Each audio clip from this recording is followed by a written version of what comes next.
Assalamualaikum warahmatullahi wabarakatuh. Nama saya Rifki Arispadillah dari Sosiologi 5D. Di sini saya akan menjawab pertanyaan dari ujian tengah semester mata kuliah Sosiologi Industri. Di sini ada 5 soal. Yang pertama, pertanyaannya adalah jelaskan secara singkat dan padat hasil bacaan Anda mengenai tentang bab 1 dalam buku Sosiologi Industri penulis Dr. Hikmat, penerbit Agung Ilmu pada bagian B dan C. Di sini pada bagian B itu ada pengertian sosiologi industri. Nah, apa sih sosiologi industri itu? Sebelum ke sosiologi industri, kita harus tahu dulu apa sosiologi itu. Sosiologi adalah salah satu ilmu sosial yang berkaitan dengan kehidupan masyarakat atau ilmu yang mempelajari terkait manusia yang hidup bermasyarakat. Nah, sementara industri adalah suatu usaha atau kegiatan dalam mengolah bahan mentah atau barang setengah jadi menjadi barang jadi yang memiliki nilai tambah untuk mendapatkan keuntungan. Seperti itu. Nah, baru dengan demikian, sosiologi industri ini adalah cabang ilmu sosiologi yang mengkaji hubungan antara fenomena sosial yang terjadi dalam masyarakat dengan kegiatan industri. Nah, pada bagian C-nya itu mengenai tentang ruang lingkup sosiologi industri. Nah, adapun yang menjadi ruang lingkup dan kajian sosiologi industri dapat dilihat dari dua sisi, yaitu secara internal dan eksternal. Nah, secara internal ini analisis tingkah laku manusia dalam hubungan pada sebuah perusahaan atau industri, yaitu hubungan kerja dalam industri, organisasi industri, manajemen industri, leadership dalam industri, seperti itu. Nah, secara eksternal, analisis kegiatan manusia dengan latar belakang sosial ekonomi dan kultural yang berbeda-beda, yaitu tipologi masyarakat industri. Seperti itu. Lalu ada pertanyaan nomor 2. Jelaskan secara singkat dan padat dari hasil bacaan buku tersebut mengenai bab 2 bagian C tentang fenomena sosial industri kreatif. Di buku ini jelaskan bahwa industri kreatif ini dikenal dengan nama lainnya adalah industri budaya atau juga ekonomi kreatif. Di buku ini juga diterangkan bahwa Kementerian Perdagangan Republik Indonesia menyatakan bahwa industri kreatif adalah industri yang berasal dari pemanfaatan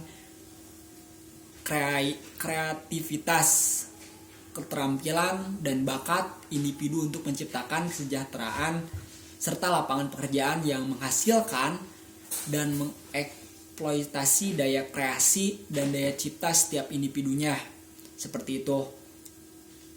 Nah, ada beberapa bentuk ekonomi kreatif antara lainnya yaitu periklanan, arsitektur, seni, kerajinan, desain, fashion, dan lain-lain. Nah, jadi industri kreatif akan menjadi bagian yang sangat penting mengingat banyaknya potensi yang dimiliki oleh bangsa Indonesia sebagai warisan budaya. Seperti itu.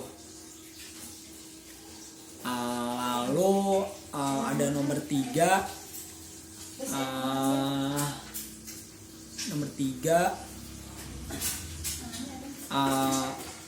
Jelaskan hal apa yang menarik dan jelaskan secara singkat mengenai bab 7 sistem kerja masyarakat industri.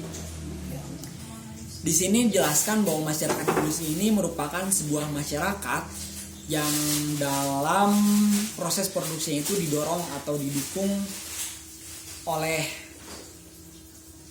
penggunaan teknologi yang modern. Nah, di mana penggunaan teknologi ini bertujuan untuk menghasilkan barang dalam jumlah yang relatif besar. Nah, melihat sistem kerjanya, perancangan sistem kerja merupakan bagian yang sangat penting dan harus diperhatikan untuk mencapai tujuan dalam melaksanakan kegiatan perusahaan.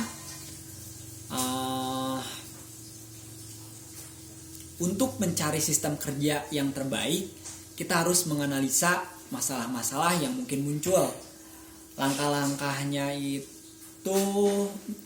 penyelesaian masalah tersebut adalah mungkin mendefinisikan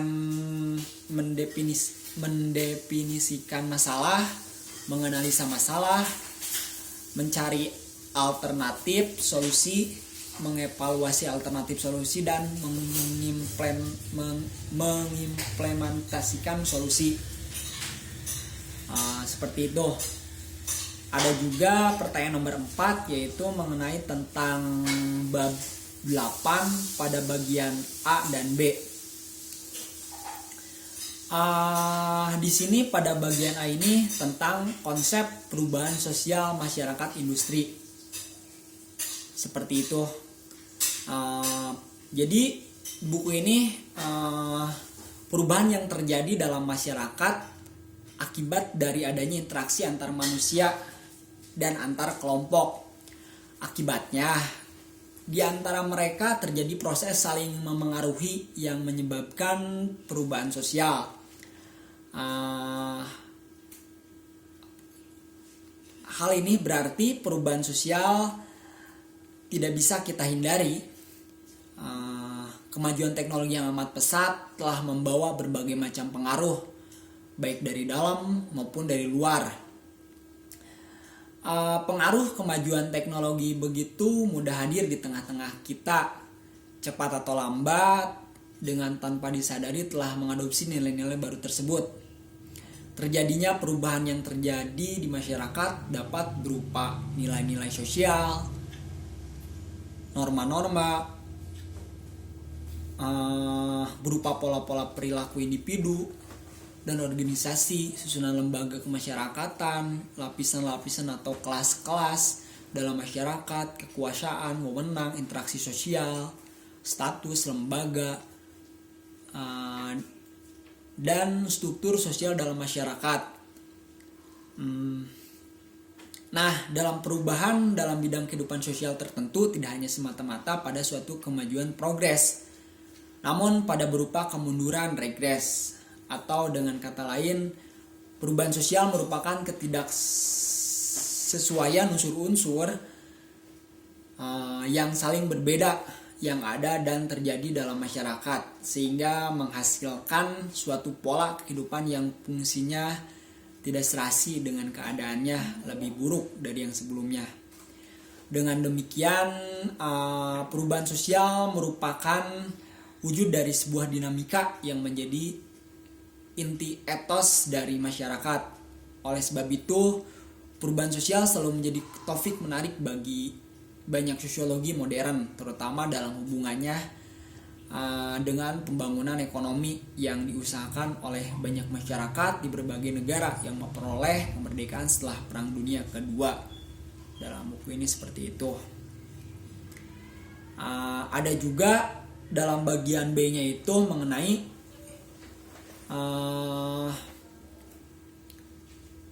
faktor-faktor yang mempengaruhi perubahan sosial. Seperti itu. Di buku ini, perubahan sosial yang terjadi pada masyarakat bersumber dari dalam masyarakat itu sendiri dan dapat pula dari luar.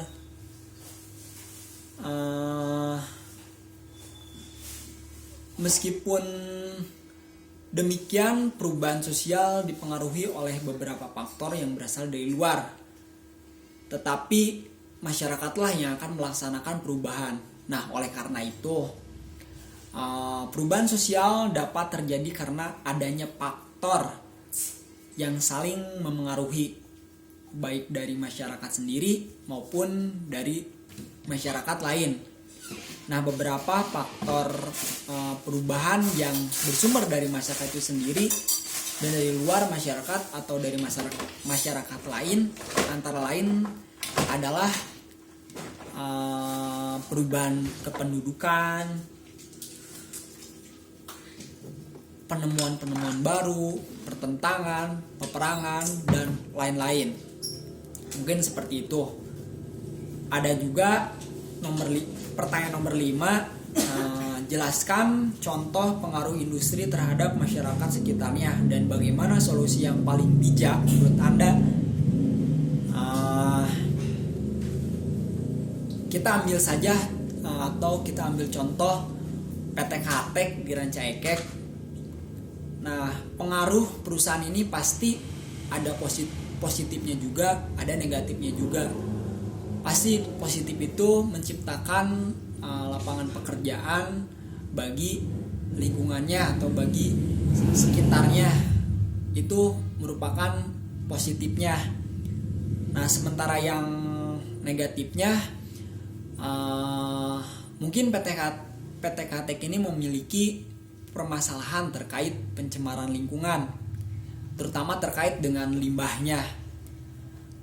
Limbah Katek telah mencemari 4 desa di Ranca Ekek dan sekitarnya, antara lain Desa Lingga, Jelegong, Sukamulya, dan Bojongloa.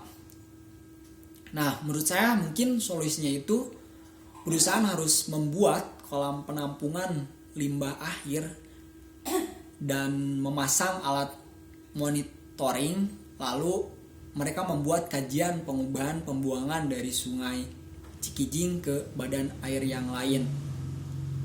Mungkin seperti itu. Terima kasih. Wassalamualaikum warahmatullahi wabarakatuh.